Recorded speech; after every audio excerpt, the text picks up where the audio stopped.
ಆಂದೋಲನಕ್ಕೆ ನಿವೇಶನ ರೈತರ ಆಂದೋಲನಕ್ಕೆ ನಿವೇಶನ ರೈತರ ಆಂದೋಲನಕ್ಕೆ ನಿವೇಶನ ರೈತರ ಆಂದೋಲನಕ್ಕೆ ಇವತ್ತು ನಮ್ಮ ಒಂದು ಹೋರಾಟಕ್ಕೆ ಕರ್ನಾಟಕ ಸರ್ಕಾರದ ವಸತಿ ಸಚಿವರ ಅಂತ ಜಮೀರ್ ಸಾಹೇಬರು ಇದ್ದಾರೆ.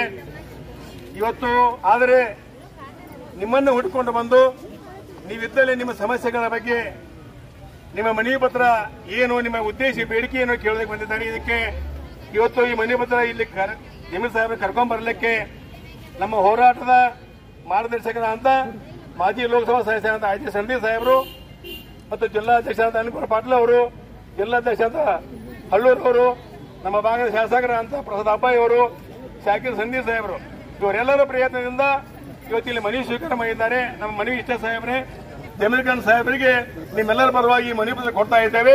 ಇದು ಸಂಪೂರ್ಣ ಉತ್ತಾರ ಉತ್ತಾರ ಎಲ್ಲ ದಾಖಲೆಗಳನ್ನ ಇದ್ರ ರೀತಿ ಹಚ್ಚಿದ್ದೇವೆ.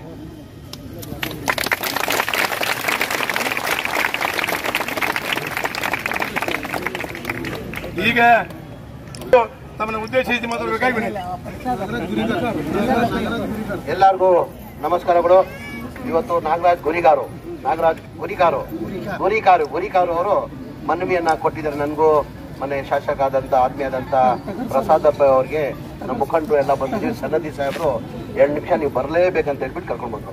ಈ ಸಮಸ್ಯೆ ನನ್ನ ಇಲಾಖೆಗೆ ಬರಲ್ಲ, ತಾವು ಕೊಟ್ಟಿದ್ದೀರ ಅರ್ಜಿ ನಾನು ಸ್ವೀಕಾರ ಮಾಡ್ತೀನಿ. ನಾನು ಇದು ತಗೊಂಡೋಗಿ ಮಾನ್ಯ ಮುಖ್ಯಮಂತ್ರಿ ಗಮನಕ್ಕೆ ತಂದು ನಾವು ನಂಬಿಕೆ ಮೇಲೆ ನನ್ನ ಶಾಸಕರು ಕರೆಸಿ ನೀವು ಮನವಿ ಕೊಟ್ಟಿದ್ದೀರಾ, ಮಾನ್ಯ ಮುಖ್ಯಮಂತ್ರಿಗಳ ಗಮನಕ್ಕೆ ತಂದು ನಾನು ಏನಿರೋದು ಮಾಡೋದು ನಾನು ಪ್ರಯತ್ನ ಮಾಡ್ತೀನಿ.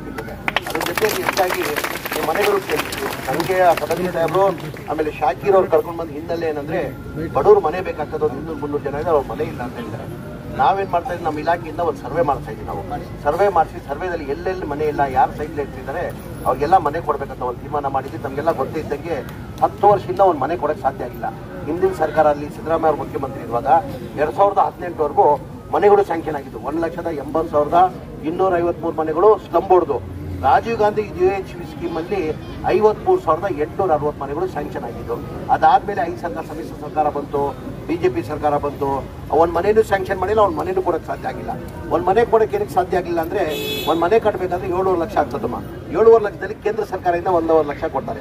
ರಾಜ್ಯ ಸರ್ಕಾರದಿಂದ ಏನ್ ಮಾಡ್ತಾರೆ, ಜನರಲ್ಗೆ 1,20,000 ಕೊಡ್ತಾರೆ, SC ST ಇದ್ರೆ 2 ಲಕ್ಷ ಕೊಡ್ತಾರೆ. ಅವರೇಜ್ ತಗೊಂಡ್ರೆ 1.5 ಲಕ್ಷ ಆಯ್ತು. 7.5 ಲಕ್ಷದಲ್ಲಿ 3 ಲಕ್ಷ ಹೋದ್ರೆ ಎಷ್ಟು ಉಳಿತು? 4.5 ಲಕ್ಷ. 4.5 ಲಕ್ಷ ಪಾಪ ಬಡವರು ಎಲ್ಲಿಂದ ಕಟ್ಟಕ್ಕೆ ಸಾಧ್ಯ? ಆ ಕಾರಣಕ್ಕೆ ಒಂದು ಮನೆನೂ ಕೊಡಕ್ಕೆ ಸಾಧ್ಯ ಆಗಿಲ್ಲ. ನಮ್ಮ ಸರ್ಕಾರ ಬಂದಾದ್ಮೇಲೆ, ಮನೆ ಸಿದ್ದರಾಮಯ್ಯ ಅವರು ಮುಖ್ಯಮಂತ್ರಿ ಆದ್ಮೇಲೆ, ಕಾಂಗ್ರೆಸ್ ಸರ್ಕಾರ ಬಂದಾದ್ಮೇಲೆ, ನಾನು ವಸತಿ ಮಂತ್ರಿ ಆದ್ಮೇಲೆ, ಪ್ರಸಾದ್ ಅಪ್ಪ ಅವರು ಚೇರ್ಮನ್ ಆದ್ಮೇಲೆ ನಮ್ಮ ಮನೆ ಮುಖ್ಯಮಂತ್ರಿ ಗಮನಕ್ಕೆ ತಂದ್ವಿ. ಸರ್, ನಿಮ್ಮ ಕಾಲದಲ್ಲಿ ಮನೆಗಳು ಸ್ಯಾಂಕ್ಷನ್ ಆಗಿರೋದು ಆದ್ಮೇಲೆ ಒಂದು ಮನೆನೂ ಕೊಡೋಕ್ಕೆ ಸಾಧ್ಯ ಆಗಿಲ್ಲ, ಒಂದು ಮನೆನೂ ಸ್ಯಾಂಕ್ಷನ್ ಮಾಡಿಲ್ಲ, ಒಂದು ಮನೆನೂ ಕೊಡೋಕ್ಕೆ ಸಾಧ್ಯ ಆಗಿಲ್ಲ, ಬೆನಿಫಿಷಿಯರಿ ಪೇಮೆಂಟ್ ಕೊಡೋಕ್ಕೆ ಸಾಧ್ಯ ಆಗಲ್ಲ. ದಯಮಾಡಿ ನಾವು ಸರ್ಕಾರ ವತಿಯಿಂದಲೇ ಕೊಡಬೇಕು ಅಂತ ಹೇಳ್ಬಿಟ್ಟು ಮಾನ್ಯ ಮುಖ್ಯಮಂತ್ರಿ ಗಮನಕ್ಕೆ ಇಟ್ಟಾದ್ಮೇಲೆ ಮಾನ್ಯ ಮುಖ್ಯಮಂತ್ರಿ ಕ್ಯಾಬಿನೆಟ್ ಕಳಿಸಿ ಅಪ್ರೂವ್ ಮಾಡಿ 500 ಕೋಟಿ ಕೊಟ್ಟಿದ್ದ ಕಾರಣಕ್ಕೆ ಫೆಬ್ರವರಿಯಲ್ಲಿ, ಈ ವರ್ಷ ಫೆಬ್ರವರಿಯಲ್ಲಿ 36,789 ಮನೆಗಳು ಕೊಟ್ಟಿದ್ದೀವಿ. ಹೊರ ತಿಂಗಳಲ್ಲಿ 38,000 ಮನೆಗಳು ಕೊಡ್ತಾ ಇದ್ದೀವಿ. ಈ ವರ್ಷ ನಾವೇನು ಮಾಡ್ತಾ ಇದ್ದೀವಿ, ಎಲ್ಲ ಹಳೆ ಮನೆಗಳು ಕಂಪ್ಲೀಟ್ ಮಾಡಿ 2,38,000 ಮನೆಗಳು ಕಂಪ್ಲೀಟ್ ಮಾಡಿ ಮುಂದಿನ ಬಜೆಟಲ್ಲಿ ನಿಮಗೆಲ್ಲ ಸರ್ಕಾರ ವತಿಯಿಂದ ಬರೀ ಒಂದು 50,000 1 ಲಕ್ಷ ನೀವು ಕೊಡಬೇಕು. ಮಿಕ್ಕಿದ್ದು ದುಡ್ಡು ಸರ್ಕಾರ ಕೊಡ್ಬೇಕಂತ ಒಂದು ಪ್ರಯತ್ನ ನಾವು ಮಾಡಿ ನಿಮಗೆಲ್ಲ ಯಾರ್ಯಾರ ಮನೆ ಎಲ್ಲ ಸರ್ವೆ ಮಾಡ್ತಿದ್ದೀವಿ. ನಾವು ಎಲ್ಲ ರಾಜ್ಯದ ಸರ್ವೆ ಮಾಡಿದ್ದೀವಮ್ಮ. ಯಾರ ಮನೆಗಳು ಇಲ್ಲ ಇಲ್ಲ ಈ ಟೋಟಲ್ ಈಗ ಮನೆಗಳು ಕಂಪ್ಲೀಟ್ ಮಾಡಬೇಕಾದ್ರೆ 9,400 ಕೋಟಿ. ಇದು 5 ಗ್ಯಾರಂಟಿಯಲ್ಲಿ ತಮಗೆಲ್ಲ ಗೊತ್ತಿದೆ. 5 ಗ್ಯಾರಂಟಿ ಲಾಭ ಎಲ್ಲ ತಮಗೆಲ್ಲ ಸಿಗ್ತಾ ಇದೆ. ಇವತ್ತು 5 ಗ್ಯಾರಂಟಿಗೆ ಕನಿಷ್ಠ ಅಂದ್ರೂ 55,000 60 ಸಾವಿರ ಕೋಟಿ ಆಗ್ತದೆ. ನಾನು ಚೇರ್ಮನ್ರು ನಿರೀಕ್ಷೆ ಇಟ್ಟಿಲ್ಲ. ಪ್ರಸಾದ್ ಅಪ್ಪ ಅವರು ಮನೆ ಮುಖ್ಯಮಂತ್ರಿ ಗಮನಕ್ಕೆ ತರುವಾಗ ನಾವಿಬ್ರು ಕೂತ್ಕೊಂಡು ಮಾತಾಡಿದ್ವಿ. ಹೆಂಗ್ ಮನೆ ಮುಖ್ಯಮಂತ್ರಿಗಳು ಕೇಳೋದು, ಈ ಗ್ಯಾರಂಟಿಗಳು 55 60 ಸಾವಿರ ಕೋಟಿ ಆಗ್ತದೆ, ಇದು 9,400 ಕೋಟಿ ಎಲ್ಲಿಂದ ಕೊಡಕ್ಕೆ ಸಾಧ್ಯ ಅಂತ ಹಂಗೂ ನಾವು ಧೈರ್ಯ ಮಾಡಿ ಸಾಹೇಬ್ರು ಬಡವ್ರ ಬಗ್ಗೆ ಕಾಲೇಜ್ ಇಟ್ಕೊಂಡಿದ್ದಾರೆ. ನಮ್ಮ ಮಾತನ್ನ ಸಾಹೇಬ್ರ ಮುಂದೆ ಇಡುವ ಅಂತ ಹೇಳ್ಬಿಟ್ಟು ಧೈರ್ಯದೇ ಅಂತ ಇಟ್ವಿ. ಬೇರೆ ಯಾರು ಮುಖ್ಯಮಂತ್ರಿ ಇದ್ರು ಹೋಗ್ತಾ ಇಲ್ಲಮ್ಮ. ಮಾನ್ಯ ಸಿದ್ದರಾಮಯ್ಯ ಅವರು ಮುಖ್ಯಮಂತ್ರಿಗಳು ಬಡವ್ರ ಬಗ್ಗೆ ಕಾಳಜಿ ಇದ್ದಿದ್ದ ಕಾರಣಕ್ಕೆ 5 ಗ್ಯಾರಂಟಿಯಲ್ಲೂ 55-60 ಸಾವಿರ ಕೋಟಿ ಕೊಟ್ಟು 9,404 ಕೋಟಿ ಕೊಡ್ತೀನಿ. ನಮ್ಮಿಬ್ರಿಗೂ ಸೂಚನೆ ಕೊಟ್ಟಿದ್ದಾರೆ. 1 ವರ್ಷದಲ್ಲಿ ಆ ಬಡವ್ರ ಮನೆಗಳು ಕಂಪ್ಲೀಟ್ ಮಾಡಿಕೊಡ್ಬೇಕಂತ ನಮ್ಗೆ ಸೂಚನೆ ಕೊಟ್ಟಿದ್ದಾರೆ. 1 ವರ್ಷದಲ್ಲಿ ಬಡವ್ರ ಮನೆ ಕೊಡ್ತೀನಿ. ಬರೋ ವರ್ಷದಲ್ಲಿ ನಾವು ಸರ್ವೆ ಮಾಡ್ತಾ ಇದ್ದೀವಿ. ಯಾರ್ಯಾರ ಮನೆಗಳು ಒಂದೇ ಸತಿ ಕೊಡೋಕ್ಕಾಗಲ್ಲ.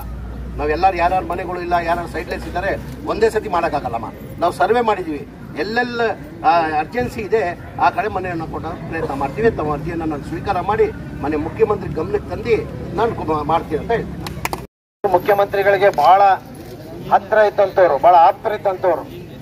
ಬಹುಶಃ ಅವ್ರು ಹೇಳಿದ್ರು, ನಾವು ಸೇರ್ಕೊಂಡು ಮುಖ್ಯಮಂತ್ರಿಗಳಿಗೆ ಹೇಳಿದೆ.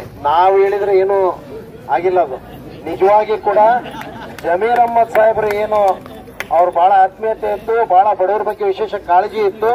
ಅದೇ ರೀತಿ ಮುಖ್ಯಮಂತ್ರಿಗಳಿಗೂ ಕೂಡ ನಿಮ್ಮ ಬಗ್ಗೆ ವಿಶೇಷವಾದಂತ ಕಾಳಜಿ ಇರೋದ್ರಿಂದನೇ ಸುಮಾರು 9,000 ಚಿಲ್ಲರ್ ಕೋಟಿ ಏನಾದ್ರು ಬರ್ಬೇಕಾದ್ರೆ ಆ ಕ್ರೆಡಿಟ್ ಸಂಪೂರ್ಣವಾಗಿ ಜಮೀರ್ ಅಹ್ಮದ್ ಸಾಹೇಬರಿಗೆ ಹೋಗ್ಬೇಕು. ಖಂಡಿತವಾಗಿ ಕೂಡ ಐತಿ. ಇಡೀ ನಮ್ಮ ರಾಜ್ಯದಲ್ಲಿ ಎಲ್ಲೆಲ್ಲಿ ಲ್ಯಾಂಡ್ ಬ್ಯಾಂಕ್ ಮಾಡಬೇಕು ಅನ್ನುವಂಥದ್ದು ಒಂದು ಪ್ರಸ್ತಾವನೆ ಈಗಾಗಲೇ ಸರ್ಕಾರ ಮಟ್ಟದಲ್ಲಿದೆ. ಖಂಡಿತವಾಗಿ ಕೂಡ ಎಲ್ಲಾ ಜಿಲ್ಲಾ ಮಟ್ಟದಲ್ಲಿ ಕೂಡ ನಾವು ಲ್ಯಾಂಡ್ ಬ್ಯಾಂಕ್ ಮಾಡಿ ಬಡವರಿಗೆ ಹೆಚ್ಚು ಮನೆ ಕೊಡುವಂತ ಕೆಲಸ ಮಾಡಿವಿ. ಹಿಂದೆ ಬಿಜೆಪಿ ಸರ್ಕಾರದಾಗ 1 ಮನೆನೂ ಕೊಟ್ಟಿಲ್ಲ.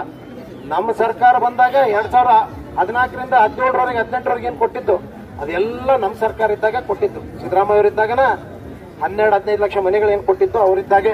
ಆಮೇಲೆ ಯಾವ 1 ಮನೆನೂ ಕೊಟ್ಟಿಲ್ಲ. ಖಂಡಿತವಾಗಿ ಕೂಡ ನಾನು ನಮ್ಮ ಮಂತ್ರಿಗಳಿಗೆ ನಮ್ಮ ಸ್ಲಮ್ ಬೋರ್ಡ್ ಮಂತ್ರಿಗಳು ಅವರೇ ಬರ್ತಾರ, ಅವ್ರಿಗೆ ನಾವು ಅವ್ರಿಗೆ ಒತ್ತಡ ಹಾಕಿ ಅವ್ರ ಕಡೆಯಿಂದ ಕೆಲಸ ತಗೊಂತೀವಿ. Thank you.